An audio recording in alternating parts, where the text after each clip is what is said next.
Bonjour. Aujourd'hui, dans cette vidéo, on va voir ensemble comment créer notre propre couverture pour notre projet d'impression chez Lulu.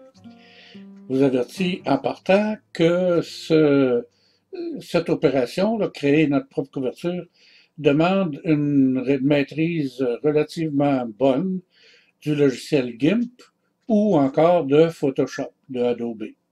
Parce qu'il va falloir travailler des images avec des notions qui sont assez plus avancées que ce qu'on trouve habituellement là, de façon casuelle.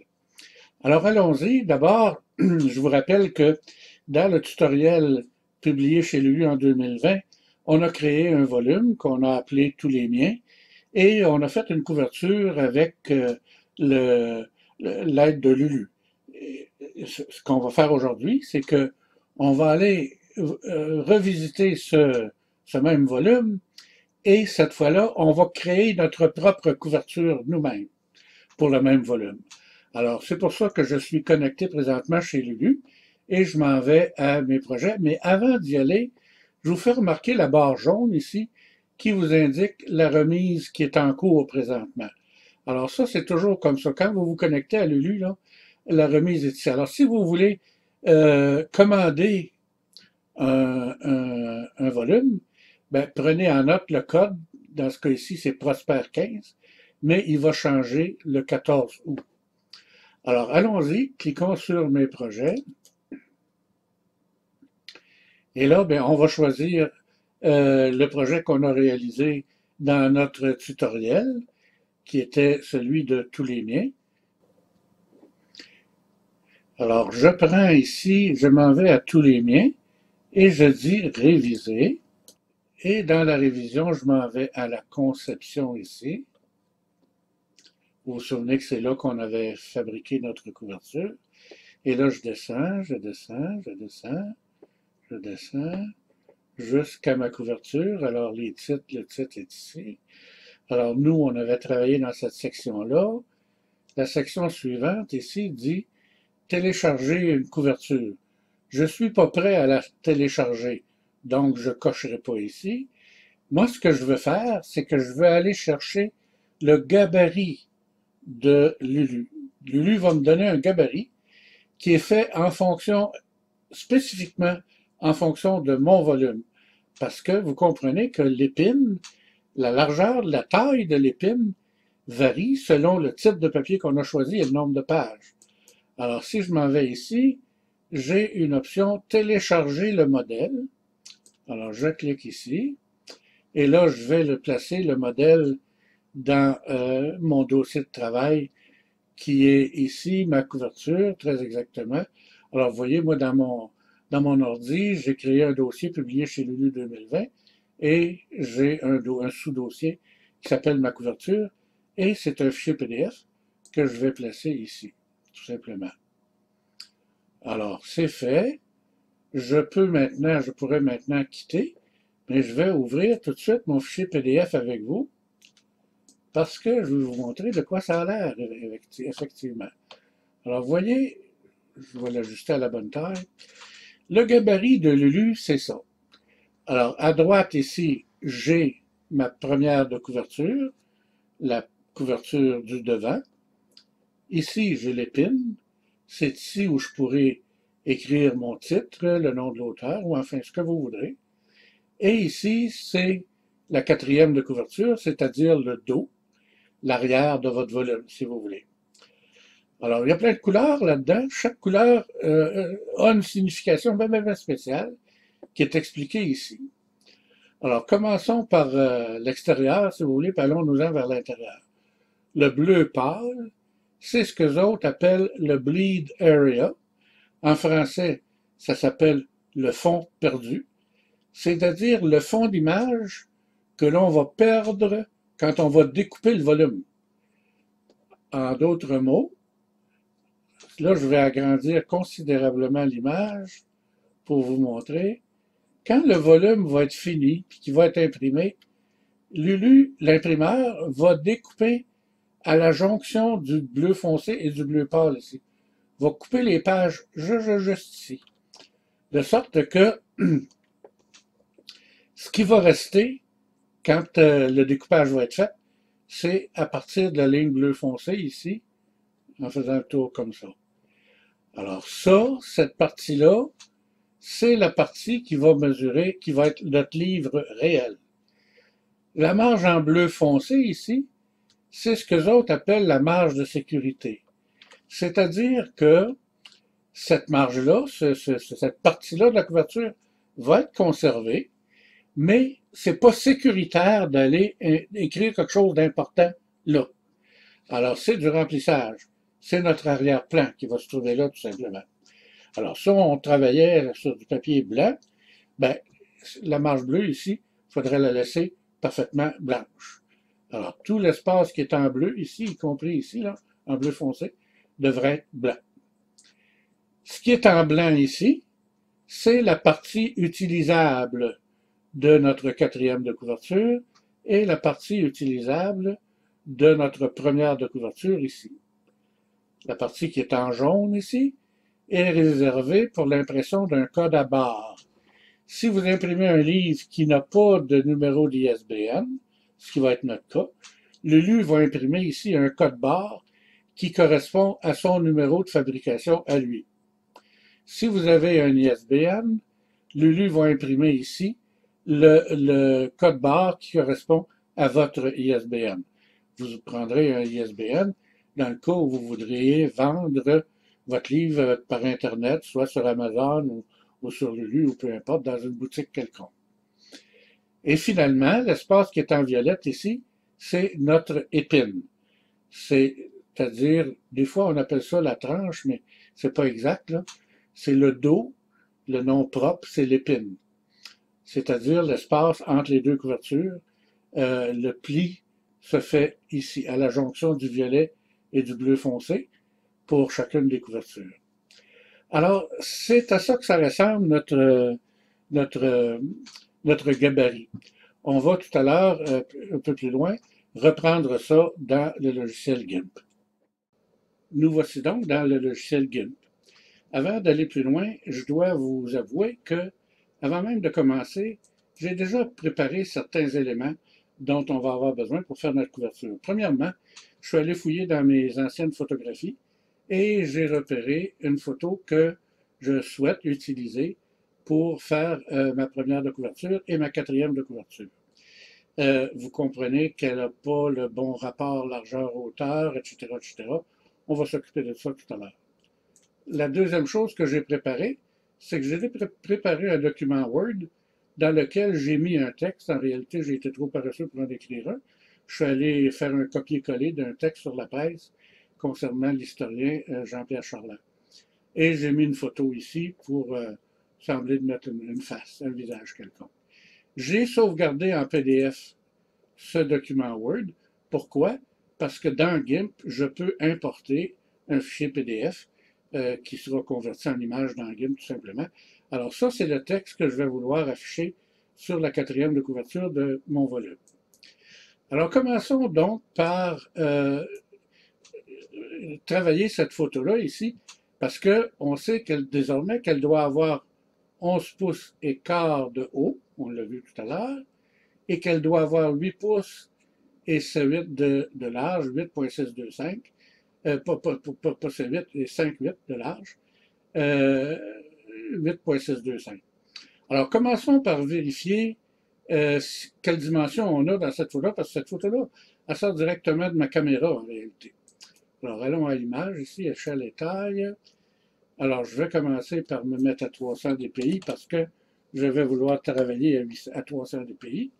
Je me mets en pouces ici et je vérifie que j'ai 12 pouces de large, c'est amplement suffisant, j'en ai besoin de 8,5. Mais en hauteur, c'est pas suffisant. J'en ai seulement 9,12 et ça me prend 11,25 qu'on a dit tout à l'heure. Alors, je modifie donc ma photo pour avoir une photo suffisamment grande pour faire mon choix. Alors, je confirme, je la mets à l'échelle. Et maintenant, je vais devoir la rogner en choisissant quelle partie je vais vouloir utiliser de ma photo, vous allez voir. Alors, je sélectionne ici l'outil de rognage, je trace un rectangle quelconque que je vais ajuster par la suite, ici. Et là, ben, je vais, pour la taille, ici, je suis déjà en pouces, il n'y a pas de problème, sinon j'aurais pu le refaire de nouveau. Ici, en pixels, c'est pas grave, ça n'a pas d'importance. Alors, pour être capable d'utiliser 11 pouces et quart de haut, je vais devoir mettre mon carré ici le plus haut possible et ici, le plus bas possible. Ça devrait me donner 11,25 exactement. Il me reste à ajuster la largeur. Je fais 8,625. C'est bien ça qui est notre largeur. Et là, ben, je peux décider de déplacer ce carré-là de la gauche vers la droite en changeant ma position sur l'axe des X ici. En diminuant comme ça, ici, je me tasse vers la gauche. Et si je clique en haut sur la petite flèche, je me retasse vers la droite. Moi, ce que j'ai envie de faire, c'est quelque chose comme ceci à peu près. Alors ça serait ma page de première couverture et de quatrième couverture. Je suis d'accord avec moi-même, je clique au centre, je viens de rogner mon image, et cette image-là a exactement la taille qu'il faut. Alors, je vais la sauvegarder dans mon dossier, pardon, exporter sous, et là, je vais l'appeler arrière-plan ap.png. J'aime bien travailler en PNG tant que je n'ai pas fini. Vous allez voir, parce qu'à la toute fin, on pourra travailler en JPEG en mettant un taux de compression très faible. Alors, je suis dans mon dossier. Je suis dans le bon dossier ressources. Très bien. Alors, je fais sauvegarder, exporter. On y va.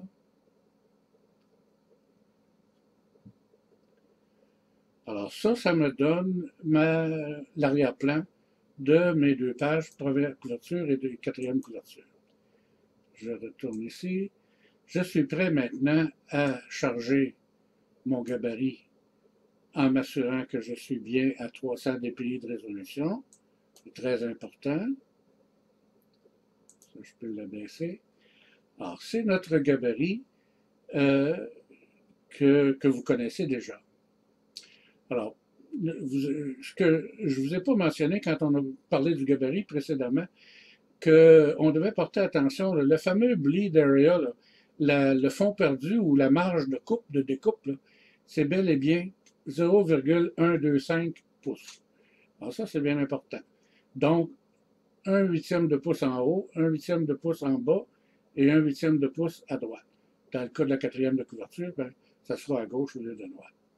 Alors, je suis prêt maintenant à charger ma page première de couverture ici pour la poser au bon endroit. Alors, je vais aller chercher ouvrir en tant que calque, parce que là, ce que je vais faire, je vais l'ouvrir tout de suite,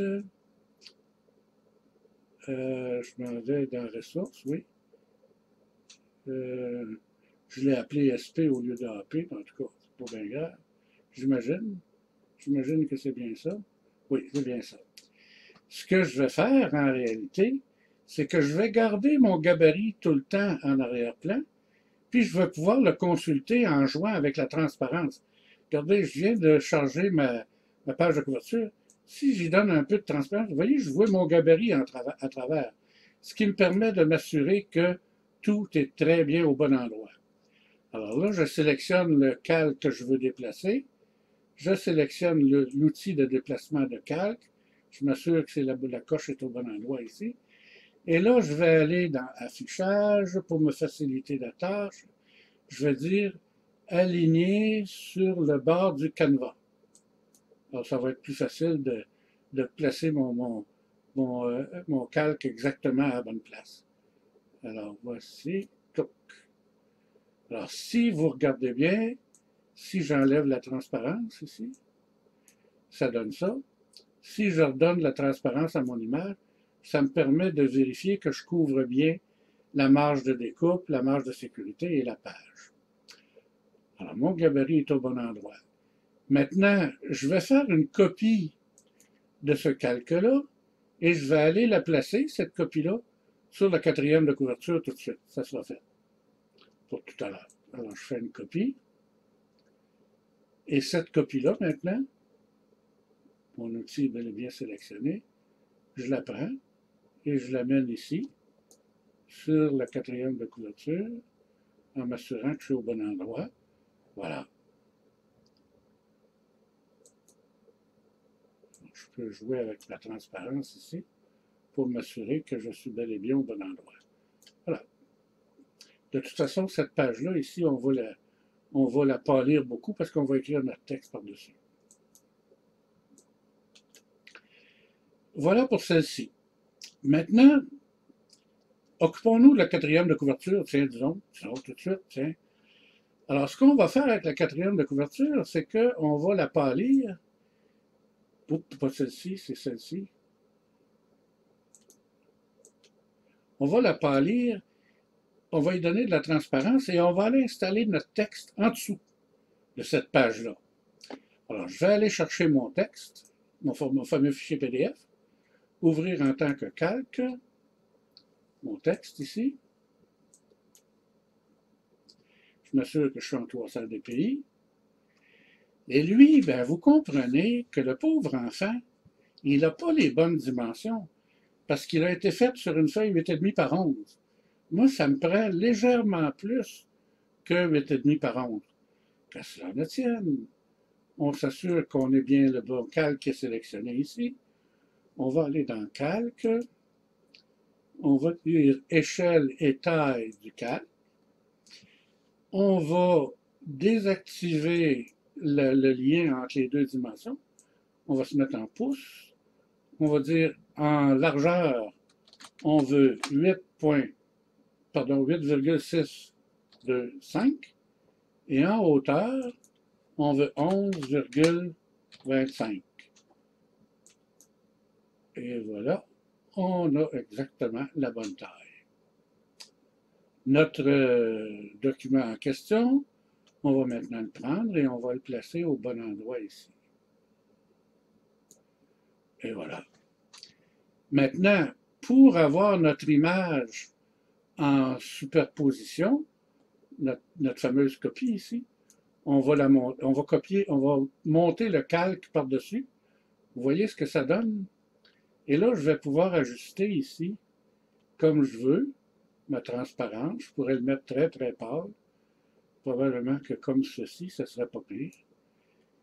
Et ça donne l'impression que la quatrième couverture, elle va très bien avec la première couverture. Si je reviens maintenant à ma première de couverture ici, je vais vouloir écrire mon titre ici, tous les miens, et le nom de l'auteur, Pierre Candelet en bas. Alors, quand on utilise dans GIMP l'outil de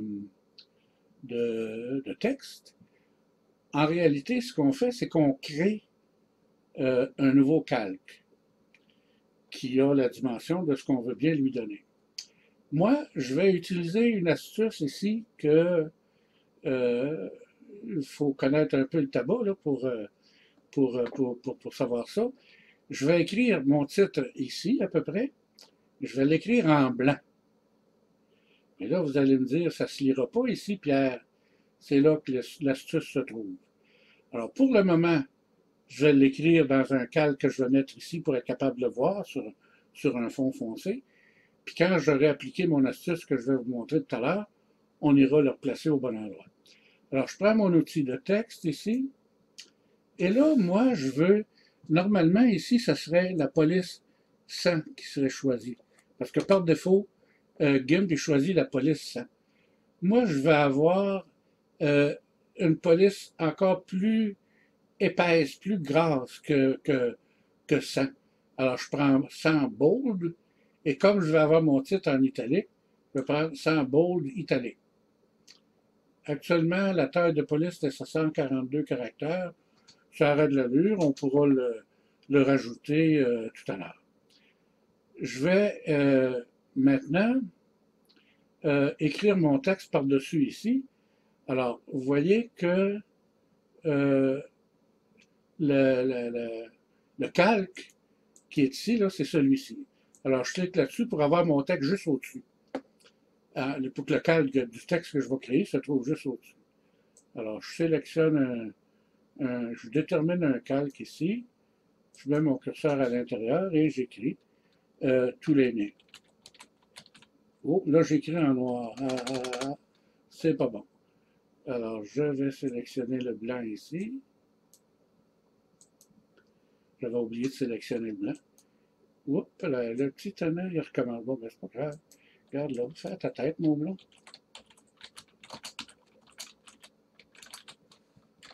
Et là, je vais le mettre en blanc.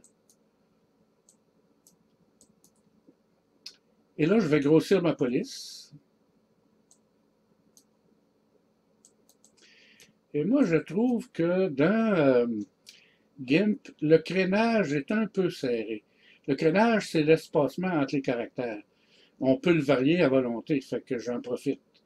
Alors, je vais l'augmenter un peu. Quelque chose comme ça. Je ne veux pas aller trop loin parce que vous vous souvenez que ici, là, il y a une marge de sécurité à respecter. On ne la voit pas dans le moment, mais on pourrait la montrer tout à l'heure. On peut aller la voir si vous le voulez.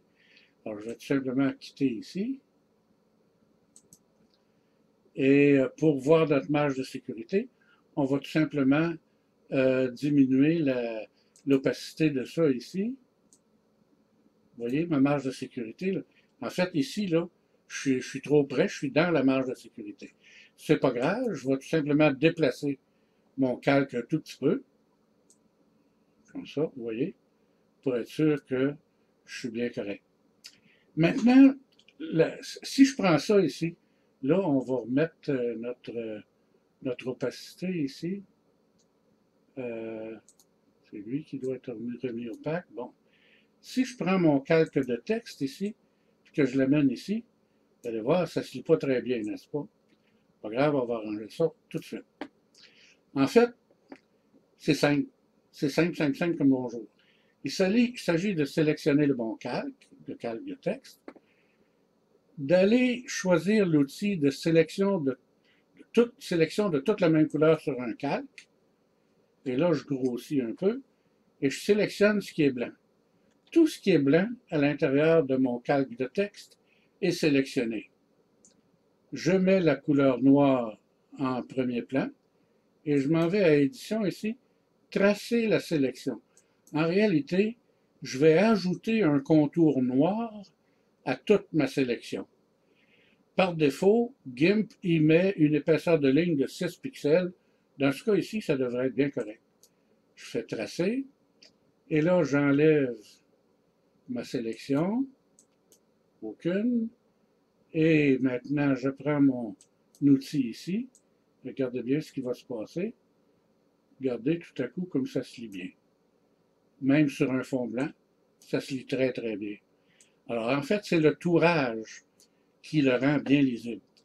Je vais m'assurer que je suis au bon endroit par rapport à mes marges. Alors ici à gauche, je suis très près de ma marge. Comme ça serait parfait. Alors je peux reprendre mon opacité maintenant. Tous les miens est bien clairement lisible. Et maintenant, je vais aller écrire le nom de l'auteur en bas ici. Alors là, je choisis le blanc comme couleur de texte. Mon outil est ici. Maintenant, ici, je vais enlever, je vais prendre sans italique tout seul. Et je vais aller écrire ici, Pierre Conley. Je le rectifierai s'il est trop gros.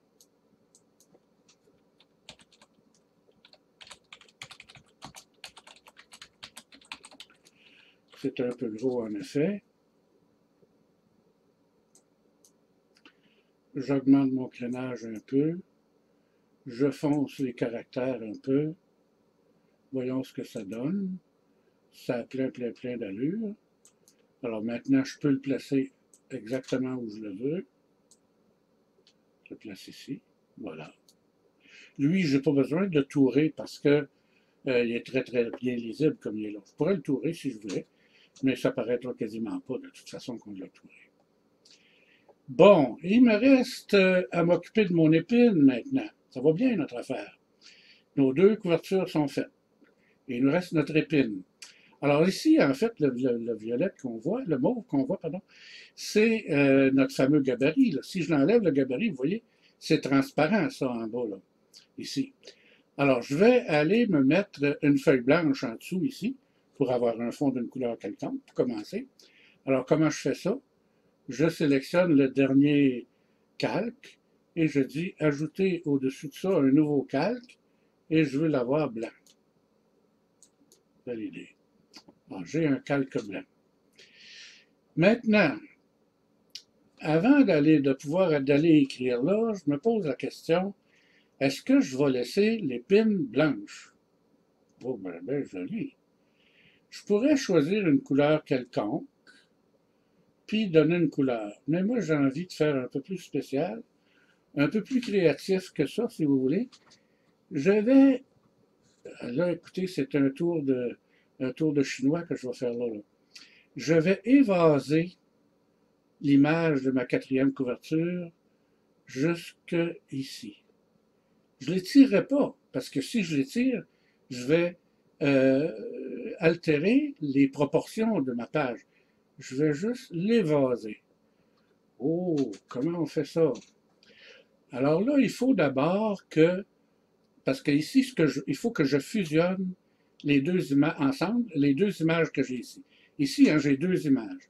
J'ai mon texte, qui est ici, vous voyez, et j'ai ma copie qui est de devant de page qui est ici. Alors, je veux fusionner uniquement ces deux images-là. Alors, je clique sur celle d'en haut ici, et là, je m'en vais dans l'espace vide, je clique avec le bouton de droite, et je dis fusionner vers le bas. Ce que ça fait fusionner vers le bas, c'est que ça va fusionner le calque qui est ici avec celui qui est en dessous. Juste ça. Alors, je dis fusionner vers le bas. Et là, je viens d'avoir une seule image pour ma quatrième de couverture. Vous voyez? Si je l'enlève, je retrouve ma feuille blanche que j'ai mis tout à l'heure. Une fois que j'ai fait ça, je vais utiliser l'outil de clonage ici pour prendre de l'image ici et la transférer dans l'épine qui est ici. En réalité, je vais copier ce qui est là, ce qui est à gauche ici, je vais le copier à la place de l'épine. Alors, je choisis une bonne grosse brosse. Vous voyez, ma brosse couvre amplement l'espace que je veux peinturer. Pour le moment, je vais cacher le calque de la première de couverture. Le texte n'est pas bien grave. De toute façon, je ne le barbouillerai pas. On va pas mal cacher nous aussi. La cahier, on va toutes les cacher. Tiens. Alors, pour faire ça, il y a une astuce là. Il faut que j'aille prendre de l'image ici, sur un calque, et que je la transpose sur un autre calque. Alors, je choisis donc, pour commencer, le calque de ma quatrième de couverture ici. Je place mon cercle juste ici, pour marquer la pointe de ma flèche, et juste sur le bord ici, sur le bord de la ligne du bas, et je fais CTRL, clic. Maintenant, je sélectionne mon calque blanc qui est ici. Et là, je m'en reviens ici. Et j'appuie sur ma souris et je monte. C'est pas grave, même si c'est tout croche à droite, là. Parce que quand je vais remettre mon calque de première couverture, ça va tout disparaître, ça. Voilà. Alors, je remets mon calque de première couverture. Vous voyez que ça a l'air magnifique, n'est-ce pas? Je remets mes deux textes ici. Alors là, j'ai mon épine ici qui va faire semblant, qui va simuler qu'elle fait partie de la quatrième de couverture. Vous allez me dire, quelqu'un qui regarde attentivement va peut-être s'en rendre compte. Qui c'est qui vous dit qu'il n'y a pas un autre arbre à côté? Puis de toute façon, c'est pas grave. Quand on regarde l'épine, on ne regarde pas la quatrième de couverture. Puis quand on regarde la quatrième, on ne regarde pas l'épine. Ça va faire une illusion, ça va être parfait. Comment faire maintenant pour savoir où commence et où finit mon épine? Ah, ben ça, c'est pas très très malin. Je vais juste enlever mon calque blanc ici, dont j'ai plus besoin d'ailleurs, hein, que je pourrais peut-être même enlever si je voulais. Parce que ce calque-là, j'en ai plus besoin du tout, là, il ne me sert plus. Et je vais pas lire ici euh, mon, euh, mon gabarit de façon à voir un peu ce qu'il y a en dessous. Et je ne vois pas grand-chose en fait. Ah non, j'en ai besoin de mon calque blanc parce que c'est lui qui contient mon image. Oui, oui, oui, oui. Alors, je vais le polir, mon calque. Voilà. OK. Alors, si je polis mon calque un peu, je vois encore exactement où se trouve mon épine. Alors, vais maintenant venir inscrire ici le titre de mon livre et le nom de l'auteur. Pour faire ça, ben, je ne suis pas capable d'écrire dans ce sens-là, moi, dans GIMP. Je vais pivoter mon image. Alors, je m'en vais à image ici. Je dis transformer, rotation anti-horaire, 90 degrés. Alors là, j'ai mon épine ici, où je vais pouvoir écrire maintenant. Et là, je vais pouvoir écrire en noir, parce que si j'écris en noir par-dessus la page qui est là, vous voyez, ça sort très très bien. Alors, je choisis mon lettrage, ici, mon outil de texte, je choisis le noir. Je garde la police sans mais pas d'italique. Et je m'en viens. Et quelle est la taille de ma police? 140. Ça va être beaucoup trop gros, probablement, mais en tout cas, on verra. On l'ajustera au besoin. Et là, je prends mon outil de texte. Je le fais à peu près au bon endroit, mais c'est pas grave, on va le déplacer comme on voudra après.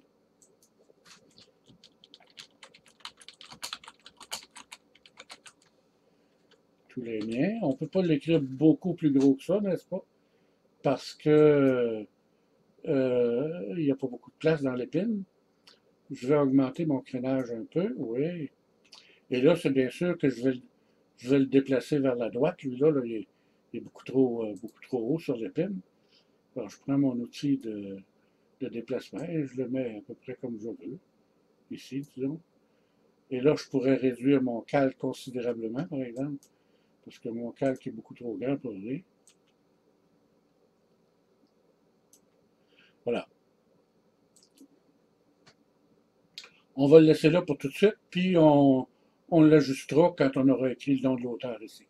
Alors, je prends toujours mon outil de texte. Je vais réduire légèrement la taille de ma police. OK. Je fais un autre calque ici. J'écris.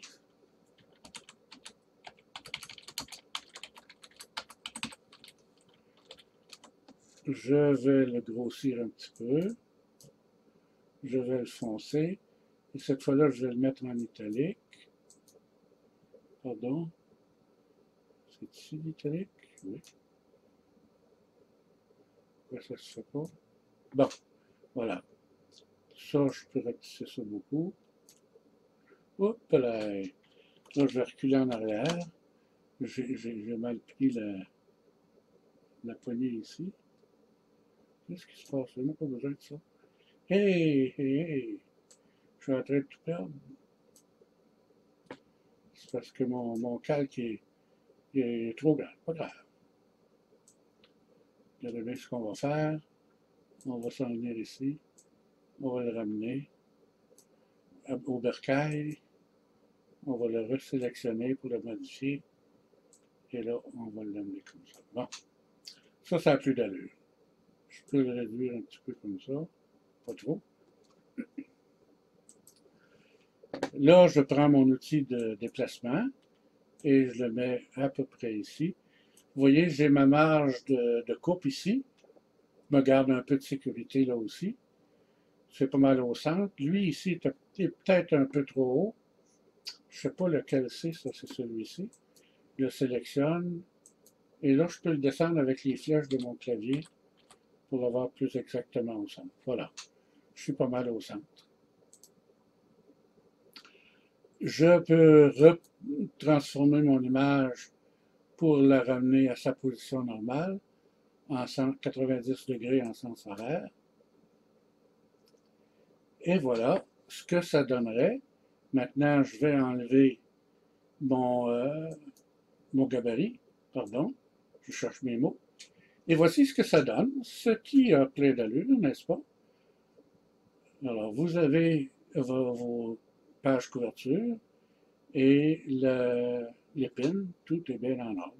Il nous reste maintenant à sauvegarder notre couverture. Il faut la sauvegarder en PDF. Puisque c'est en PDF, il faudra l'envoyer à Lulu. Pour la sauvegarder, il faut d'abord l'aplatir, c'est-à-dire aplatir toutes les couches, toutes les cales qu'on a ici. Notre fameux gabarit, on n'en a plus besoin, on va le supprimer. Et on va dire à GIMP, aplatis l'image. Alors là, il va nous faire un seul calque qui comprend toute notre image. On fait fichier, exporter sous, et là on marque ma couverture, .pdf, et on dit exporter. Il me demande si je veux confirmer d'exporter, je dis oui. Alors l'exportation est en train de se faire. Confirmons que dans notre dossier ressources ici, on a ma couverture.pdf qui est ici. Si je l'ouvre, puis voilà ce que ça donne. Alors, on va fermer ceci. Et avant de passer à la dernière étape, je veux juste vous mentionner que GIMP est bien connu pour produire des fichiers PDF qui sont très volumineux. Écoutez, le fichier qu'on vient de sauvegarder fait autour de, je crois, 40 mégabytes ou quelque chose comme ça. C'est immense. C'est un peu le prix à payer pour avoir de la qualité. Puis vous savez, la couverture de votre volume, là, c'est la vitrine de votre volume, ça. Hein? Qui a envie de lire un livre si la couverture a l'air moche? Alors, il faut payer le prix de la qualité. Par contre, il y aurait moyen de tricher un petit peu en diminuant la résolution de notre image. Mais écoutez, j'ai pas envie de m'embarquer dans ça. De toute façon, la limite de taille des fichiers imposés par Lulu est suffisamment élevée pour que vous n'ayez pas de problème avec ça. Alors, ce qui nous reste maintenant à faire, ça va être de téléverser notre couverture chez Lulu pour remplacer notre couverture qu'on a faite dans le tutoriel il n'y a pas longtemps.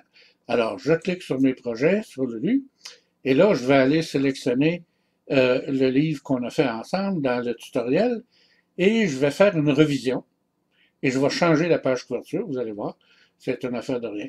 Alors, mon livre est ici, je clique sur Réviser, on s'en vient à Conception, puisque c'est dans cette section-là qu'on fait la couverture, et là, je descends, je descends, je descends. Alors, nous autres, ici, on avait décidé qu'on faisait notre couverture avec Lulu. Alors, créer une couverture. On descend un peu plus bas ici.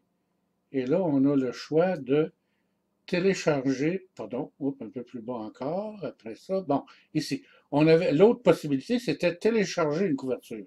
Alors, je clique ici. Et là, on est venu ici au début pour télécharger notre modèle. Maintenant, je vais lui fournir mon fichier qu'on vient de créer ensemble. Alors, qui est ici, ma couverture. Je vais le déposer ici. Oups, ça n'a pas collé. Je recommence. Ah, peut-être qu'il faut que j'aille le chercher. Hein? Non, ça marche. Alors, le téléchargement va être long parce que le fichier est très volumineux. Alors, si vous me permettez, je vais juste interrompre la vidéo et je vous reviens dès que le téléchargement est terminé. Notre fichier a été téléchargé et présentement, Lulu est en train de normaliser, comme ils disent, eux autres. C'est pas très long, vous allez voir. Et à ce moment-là, on va pouvoir regarder notre résultat. Alors, fichier téléchargé. Vous avez réussi à télécharger le fichier.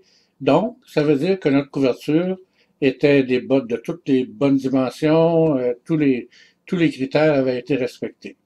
Alors, si je m'en vais voir mon aperçu maintenant, ben, vous voyez ce que ça me donne, c'est ceci. Alors, ma couverture est là, telle qu'on l'a faite ensemble. Évidemment, eux autres, ils nous mettent les marges. On peut les enlever si on veut.